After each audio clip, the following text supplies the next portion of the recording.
Hello, my name is Thea and I'm a training specialist at Tom Pitt. In today's video, I'm going to talk about production order operations. The goal of this lesson is to learn what is a production order operation, how to manage production order operations in the Tom Pitt system, and the importance of having an insight into operations on production orders. Operations in a production process are individual tasks or steps that need to be executed to complete a product. They also establish the sequence in which tasks should be carried out, ensuring that production flows smoothly and efficiently. Operations are essential for managing and controlling the production process. They allow companies to break down complex workflows into manageable steps, providing clarity and structure to the process. Having clear visibility into operations of a production order is crucial for maintaining control over the production process. For example, in a furniture manufacturing company producing tables, each operation in the assembly process would be clearly defined. For example, cutting wood for tabletops, assembling the legs, and finishing with varnish are individual operations.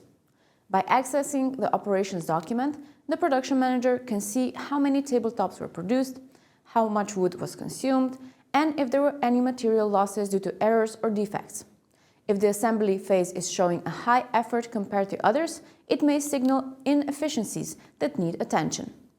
This insight helps the company maintain product quality, improve use of resources, and ensure that production stays on schedule. Now let's see how this works in Tom Pitt. To view and inspect operations on production orders, navigate to the production domain. Selecting the production orders icon, you can view operations on pending orders and you can inspect them further on active and closed production orders. By choosing the filters on the left, select in which state you want to view the orders in and click on the blue link to open one.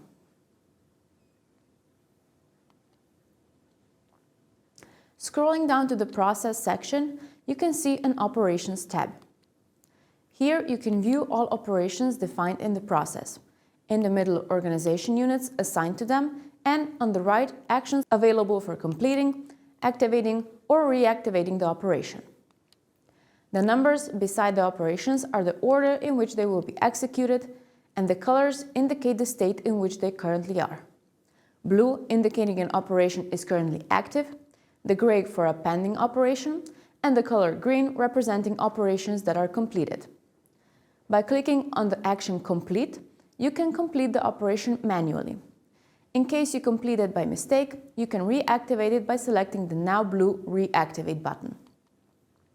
And if you want to manually start an operation, select the Activate action. In all cases, a confirmation window will pop up asking if you are sure you want to take the selected action. To inspect an operation further, click on the blue operation code. An operation document will open. Here you gain access to essential data such as produced and consumed material, losses, and effort. Under the Produced tab, outputs of the operation are listed alongside their planned and produced quantity. By selecting the arrow next to the name, human resources are listed showing the user that was responsible for the produced material. The Consumed tab works in a similar way, displaying materials consumed in the user that was responsible alongside the planned and actual consumption. The Loss tab represents the material that was deemed as loss in cases like items being damaged or unsuitable for use. Under the Quantity column, the number indicates planned outputs, and the Loss column represents the amount of your items registered as loss. You can inspect the user that identified the material as loss by clicking on the arrow next to the material name. And lastly, the Efforts tab lists the resources used in the operation.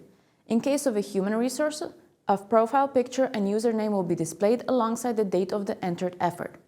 On the right side, under the Quantity column, the hours of effort are displayed with the time frame in which they were executed. For non-human resources, the name is displayed alongside their running time, counting from the start of the operation to its completion.